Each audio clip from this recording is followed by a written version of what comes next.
सारेगामा कारवां mini भक्ति। भगवत गीता अध्याय 16।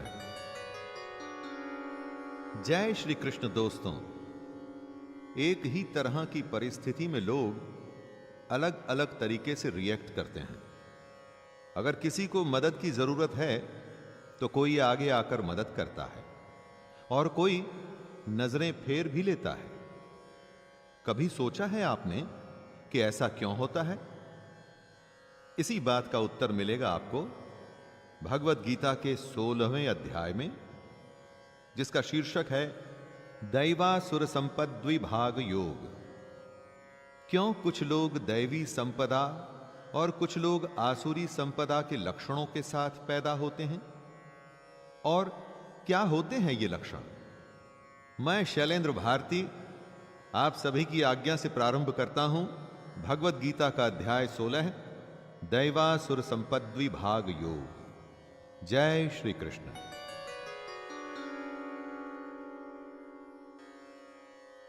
श्री भगवानुवाच अभयं सत्त्वसंशुद्धिर्ज्ञानयोगव्यवस्थितिः दानं दमश्च यज्ञश्च स्वाध्यायस्तप आर्जवम्।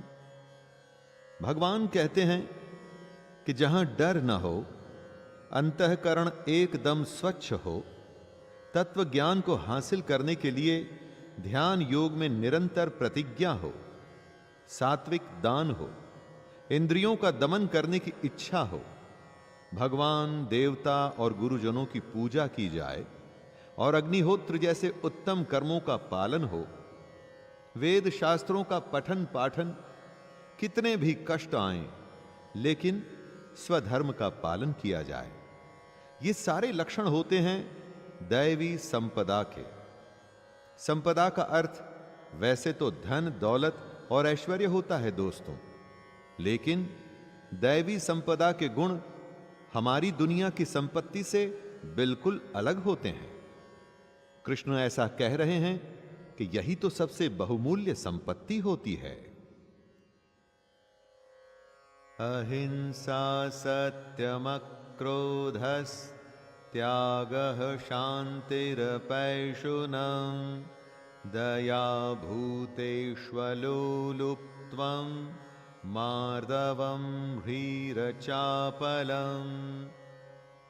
दैवी संपदा के लक्षणों को समझाते हुए कृष्ण कहते हैं कि ना मन से सोच के, न वाणी से बोल के, और ना ही शरीर से कभी भी किसी को कष्ट देना चाहिए।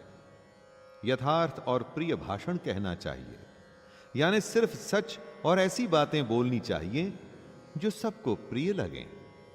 जो आपका बुरा करें उसके ऊपर भी कभी क्रोध न करें। घमंड और अभिमान बिल्कुल भी नहीं होना चाहिए। ऐसा न सोचें कि सब कुछ करने वाला मैं ही हूं। चित्त को चंचलता से बचाकर उसे स्थिर करना चाहिए। किसी की भी बुराई न करें। सब प्राणियों पे दया की जाए। इंद्रियों में आसक्ति को न होने दें। ये सारे लक्षण दैवी संपदा से युक्त लोगों के ही हो सकते हैं। तेजः क्षमा धृतिः शौचम रुद्रोः नातिमानिता भवन्ति संपदं दैवीम् अभिजातस्य भारत। तेज वो गुण है जिसके सामने छोटे, घटिया या बुरे लोग भी इसके प्रभाव में आकर के अच्छे काम करने लगते हैं।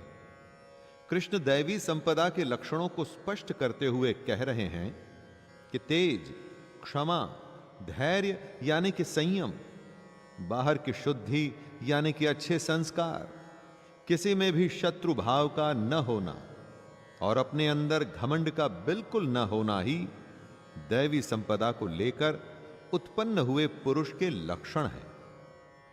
देवताओं के गुण लेकर जो पैदा होता है उसे ही दैवी संपदा से युक्त कहा जाता है।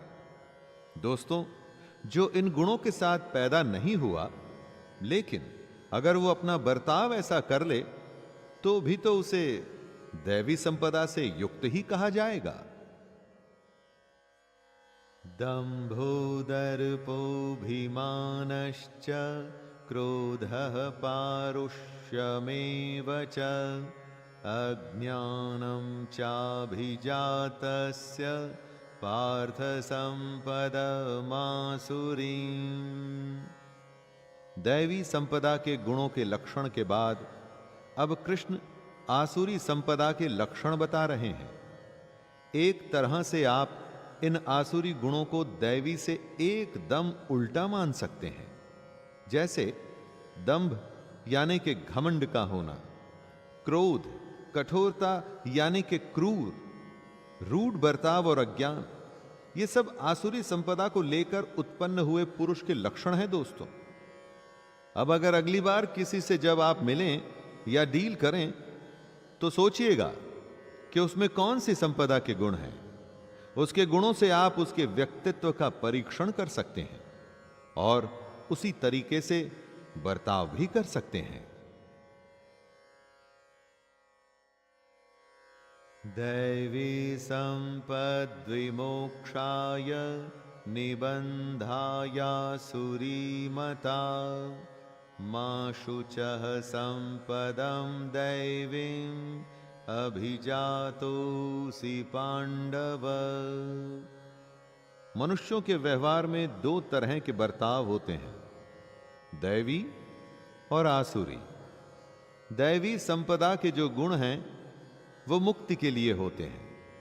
अगर उन गुणों को आप पालन में लाते हैं, नियम से इन गुणों को अपने जीवन में उतारते हैं, तो इसका अर्थ है कि आप मुक्ति की तरफ बढ़ रहे हैं। लेकिन आसुरी संपदा के गुण बंधन के लिए माने गए हैं। बंधन किससे? इस दुनिया से। कृष्ण कहते हैं, हे अर्जुन, तू शोक मत कर, क्योंकि तू दैवी संपदा को लेकर उत्पन्न हुआ है। अर्जुन के सारे गुण दैवी थे, इसलिए कृष्ण उसे हिम्मत देते हुए चिंता न करने के लिए कह रहे हैं। द्वौ भूत सर्गौ लोकस्मिन् वासुर एव च दैवो विस्तरशः प्रोक्त आसुरं पार्थ मे शृणु। कृष्ण ने इस दुनिया का एनालिसिस करते हुए सीधे सीधे इसे दो हिस्सों में बांट दिया है दोस्तों, दैवी संपदा और आसुरी संपदा। मनुष्य दो ही तरह का हो सकता है, दैवी प्रकृति वाला और आसुरी प्रकृति वाला। इन दो के अलावा और तीसरी कोई प्रकृति मनुष्य में आपको नहीं दिखेगी। जब हृदय में, मन में दैवी संपदा के गुण घर कर लेते हैं तो आप एक तरह से देवता हैं, और अगर मन में आसुरी संपदा के लक्षण आ गए तो मतलब आप ही राक्षस बन चुके हैं। यह हर किसी मनुष्य के लिए सच है दोस्तों। आप जितनों को भी जानते हैं उनको भी इन्हीं दो श्रेणियों में बांट सकते हैं। प्रवृत्तिं च निवृत्तिं च जनानां विदुरासुराः न शौचं नापि चाचारो न सत्यं तेषु विद्यते। कृष्ण कहते हैं कि आसुरी स्वभाव वाले मनुष्य प्रवृत्ति और निवृत्ति दोनों को ही नहीं जानते। दोस्तों, अगर किसी को आप उसकी कमी या बुराई के बारे में बताएं और वो समझने को तैयार ही ना हो, तो क्या कभी वो उस कमी या उस बुराई को दूर कर पाएगा? कभी नहीं। आसुरी स्वभाव वाला ये समझता ही नहीं कि उसकी प्रवृत्ति बुरे कर्मों में है और इसलिए कभी उनसे छूट ही नहीं पाता। ऐसे लोगों में ना तो बाहर की शुद्धि होती है और ना ही अंदर की, यानी कि अंतःकरण की। इनका आचरण भी बुरा होता है और इनका भाषण सत्य न होके झूठा होता है। हो सके तो ऐसे लोगों से दूर ही रहें।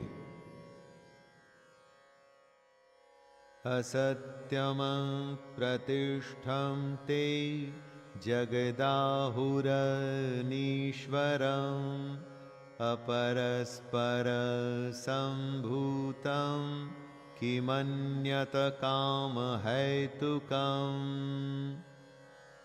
आसुरी प्रकृति वाले मनुष्य इस जगत की सच्चाई समझने को तैयार नहीं होते। वो कहते हैं कि जगत आश्रय रहित है। ये दुनिया अगर किसी नियम से चल रही है तो इसके पीछे कोई तो होगा। आसुरी प्रकृति वाले मनुष्य धर्म और अधर्म के सत्य को नहीं मानते और ना ही वो ईश्वर को मानते हैं। उनका तो मानना है कि संतान केवल स्त्री पुरुष के संयोग से ही उत्पन्न होती है और इसकी वजह सिर्फ काम है। जब धर्म अधर्म में निष्ठा नहीं होती, उसके बाद बेईमानी, छल या कपट करने से भी वो पीछे नहीं हटते। एतां दृष्टिमवष्टभ्य नष्टात्मानोऽल्पबुद्धयः प्रभवन्त्युग्रकर्माणः क्षयाय जगतो हिताः। दोस्तों, दैवी प्रवृत्ति कंस्ट्रक्टिव होती है, यानी कि रचनात्मक, जबकि आसुरी प्रवृत्ति वालों का रवैया डिस्ट्रक्टिव होता है। ये लोग बस नाश ही करते हैं। एक ग्रुप में कुछ लोग हमेशा ऐसी सलाह देते हैं जिससे हल निकले और प्रॉब्लम सॉल्व हो, जबकि कई सिर्फ ऐसी ही बातें करते हैं जिससे परेशानी और बढ़ जाती है। आसुरी लोगों में उनके मिथ्या ज्ञान, झूठी और गलत समझ उनके स्वभाव को नष्ट कर देता है और उनकी बुद्धि को भी मंद कर देती है। ऐसे लोग सिर्फ बुरा करते हैं और जगत का सिर्फ नाश ही करते हैं। काममाश्रित्य दुष्पूरं दम्भमानमदान्विताः मोहाद् गृहीत्वात् सद्ग्रहान् प्रवर्तन्ते शुचिव्रताः। अपने पैसे और शक्ति में चूर आसुरी हमेशा ऐसी कामनाओं में घिरे रहते हैं जो कभी भी पूरी नहीं होती। ज्यादा पैसे वाले को ही और पैसे चाहिए होते हैं, उसमें कभी भी संतोष नहीं होता। अपने आसपास आपको कितने ही ऐसे संपन्न लोग दिख जाएंगे जो सबसे अधिक बेचैन हैं। ये लोग अपने अज्ञान से मिथ्या सिद्धांतों को ग्रहण करते हैं। ये धर्म के सिद्धांत न मानकर अपने ही झूठे सिद्धांतों में खुश होते हैं और भ्रष्ट आचरण करने के बहाने ढूंढते रहते हैं। चोरी और भ्रष्टाचार करते हुए सबको पता होता है कि यह गलत है, परंतु फिर भी करते हैं।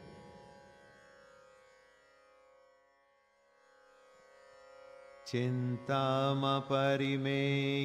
च प्रलयान्तामुपाश्रिताः कामोपभोगपरमा एतावदिति निश्चिताः। कृष्ण आसुरी लोगों के ऐसे लक्षण बता रहे हैं जिससे हम उन्हें एकदम से पहचान सकें। ऐसे लोग हमेशा किसी न किसी चिंता में घिरे रहते हैं। चिंताएं ऐसी जो मरने तक खत्म ना हो, यानी कि मृत्यु पर्यंत रहने वाली असंख्य चिंताएं। जो चिंता में ही घिरा रहेगा वो सत्य से साक्षात्कार कैसे करेगा दोस्तों? आसुरी लोगों का वैसे सत्य से कोई वास्ता भी नहीं होता। ये बस विषय भोगों में तत्पर रहते हैं। विषय भोग यानी कि इंद्रियों के भोगने से जो आनंद मिलता है, जैसे खाना, पीना, सोना इत्यादि, जो इस तरह के भोगों के आनंद के लिए ही जीता है, तो उसके कर्म कैसे होंगे ये तो अब आप खुद ही समझ सकते हैं। आशापाशशतैर्बद्धाः कामक्रोधपरायणाः ईहन्ते कामभोगार्थम् अन्यायेनार्थसंचयान्। जो कामना में, अपनी इच्छा में फंसा होता है, वो उसके लिए कुछ भी करने को तैयार होता है। यही होती है आसुरी प्रवृत्ति। अपने कर्म को कर्तव्य समझ के करने से ये एकदम उल्टा है। कामना या आशा की सैकड़ों फांसियां इन लोगों को अपनी जकड़ से छूटने नहीं देती। आशा की वजह से इनके मन में काम और क्रोध जैसे भाव आते हैं। काम और क्रोध के चलते ये अपना आपा खोकर अपने विषय भोगों के लिए अन्याय से भी पीछे नहीं हटते। इनका ध्येय सिर्फ अपने भोगों के लिए धन इकट्ठा करने से होता है। इस बात को समझिएगा दोस्तों। आशा, जिससे होता है काम, क्रोध, और उसी से होता है अन्याय। इदमद्य मया लब्धम् इमं प्राप्स्ये मनोरथम् इदमस्तीदमपि मे भविष्यन्ति पुनर्धनम्। जरूरत 2 रोटी की होती है दोस्तों, और 2 जन्म का धन इकट्ठा करके भी आसुरी मनुष्य बेचैन रहता है। क्यों? क्योंकि आसुरी मनुष्य सोचता है कि मैंने आज ये प्राप्त कर लिया है, इससे मैं ये खरीदूंगा, वो खरीदूंगा, ऐसा करूंगा, वैसा करूंगा। और जिस दिन ये खरीद पूरी हो जाती है तो कोई नई कामना, कोई नई आशा, कुछ नया प्राप्त करने के लिए विवश करती है, और ये कामना पहले से बड़ी होती है। इस बार बड़ी कार या बड़ा घर या पहले से भी महंगा गहना लेना होता है, और इस तरह से यह सिलसिला एक फांसी की तरह बस कसता हुआ चला जाता है। अधिकतर तो यह समझ ही नहीं आता, और अगर समझ भी आता है तो बहुत देर हो चुकी होती है। असौ मया हतः शत्रुर्हनिष्ये चापरानपि ईश्वरोऽहमहं भोगी सिद्धोऽहं बलवान सुखी।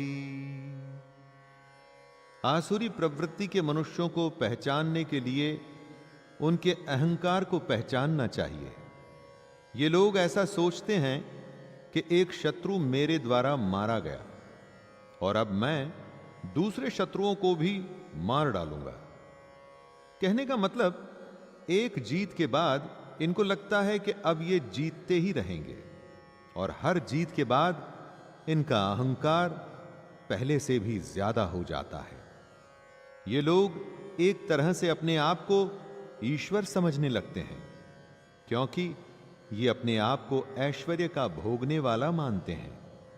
इन्हें लगता है कि ये सब सिद्धियों से युक्त हैं, और ये अपने बल और झूठे सुख में ही जीते रहते हैं।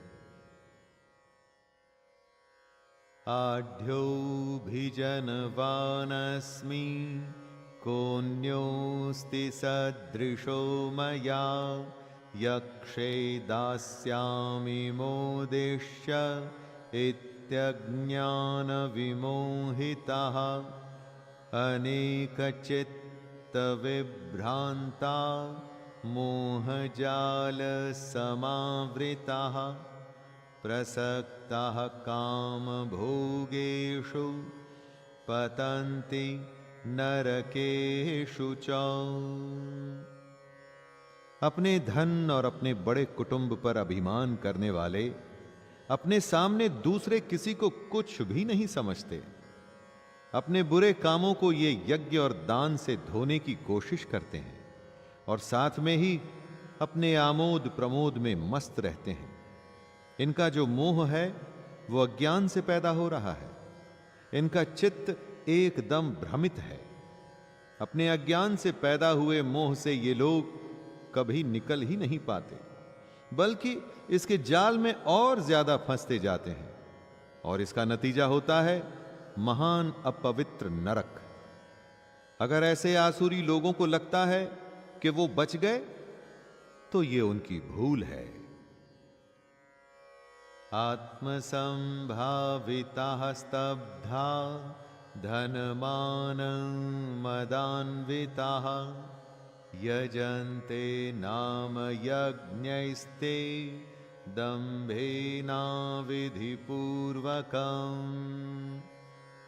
कृष्ण ने कहा है कि अगर आपको ज्ञान हासिल करना है तो इस तत्व को समझना होगा कि हमारा यह शरीर क्या है, आत्मा क्या है और कर्म क्या है।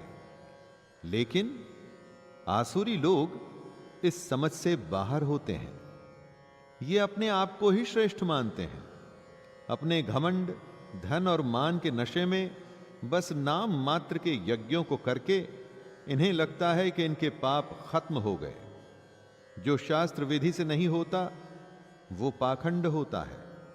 पाखंड से कोई क्या हासिल कर लेगा। हजारों साल पहले महाभारत के समय में ऐसे आसुरी लोग थे और आज की हमारी इस दुनिया में भी ऐसे लोगों की कमी नहीं है दोस्तों। अहंकारं बलं दर्पं कामं क्रोधं च संश्रिताः मामात्मपरदेहेषु प्रद्विषन्तोऽभ्यसूयकाः। कंस श्री कृष्ण से द्वेष रखता था। उसका क्या हुआ ये तो आप जानते ही हैं। कंस उस जमाने के आसुरी मनुष्य थे।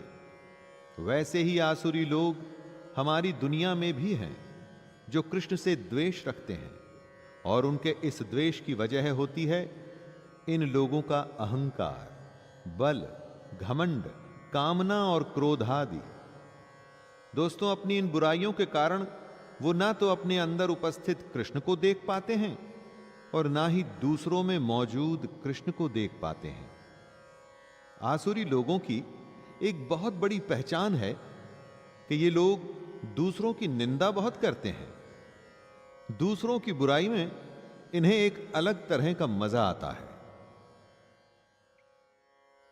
तानहं द्विषतः क्रूरान् संसारेषु नराधमान् क्षिपाम्यजस्रमशुभानां सूरीष्वेव योनिषु। कर्मों का किया कहीं जाता नहीं।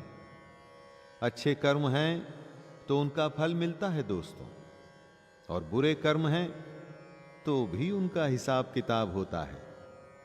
कृष्ण कहते हैं, मुझसे द्वेष करने वाले पापाचारी और क्रूर कर्मी नराधमों को मैं संसार में बार बार आसुरी योनियों में ही डालता हूं। दोस्तों, मरते समय हम अपने संस्कार अपने साथ लेके ही दूसरे शरीर में जाते हैं। यहां हम से मतलब आत्मा से है। जब हमारी आत्मा एक शरीर को छोड़कर दूसरे में जाती है तो अपने साथ सारे संस्कार ले जाती है। आसुरी लोग इसी वजह से बार बार आसुरी योनियों में ही जन्म लेते हैं। अपने जन्म के दौरान उन्हें लगता है कि वो बहुत आनंद उठा रहे हैं, लेकिन असल में वो कृष्ण के द्वारा दिए गए दंड को भोग रहे होते हैं। आसुरीं योनिमापन्ना मूढ़ा जन्मनि जन्मनि माम प्राप्यैव कौन्तेय ततो यान्त्यधमां गतिम्। जब तमोगुण की बाहुलता होगी तो स्वाभाविक है कि सतोगुण और रजोगुण कम हो जाएंगे। तमोगुण नीच योनि में लेके जाता है। आसुरी लोगों को कृष्ण बेवकूफ बताते हैं। ऐसे लोग कृष्ण को कभी प्राप्त नहीं होते। वो लगातार एक जन्म के बाद अगले जन्म में आसुरी योनि में ही जाते हैं और फिर उसके बाद उससे भी अति नीच गति को प्राप्त होते हैं, अर्थात घोर नरकों में पड़ते हैं। बुरे लोग कभी कृष्ण को प्राप्त करने की कोशिश ही नहीं करते। पैसा, मान और प्रतिष्ठा में ही अपना सब कुछ लगा देते हैं। जिसकी कोशिश नहीं करेंगे तो दोस्तों वो मिलेगा कैसे? त्रिविधम नरकस्येदं द्वारं नाशनमात्मनः कामः क्रोधस्तथा लोभस्तस्मादेतत्त्रयं त्यजेत्। दुनिया में हर बुराई के 3 मूल कारण हैं, काम, क्रोध और लोभ। इन तीनों को कृष्ण नरक के द्वार बता रहे हैं। ये तीनों इतने बुरे हैं कि इन्हें आत्मा का नाश करने वाले अर्थात आत्मा को अधोगति में ले जाने वाला माना गया है। आसुरी प्रवृत्ति के लोग इन्हीं तीनों के वश में अपनी सुध बुध खो बैठते हैं। काम, क्रोध और लोभ आपसे हर वो चीज करवाते हैं जो आपको नहीं करनी चाहिए, शारीरिक तौर पर भी और मानसिक तौर पर भी। दोनों कष्ट इन तीनों से ही शुरू होते हैं। इनके चंगुल में फंसने के बाद कोई विरला ही होता है जो नरक से बच पाता है। अगर आपको अपना जन्म संवारना है तो दोस्तों इन तीनों को त्याग दीजिए।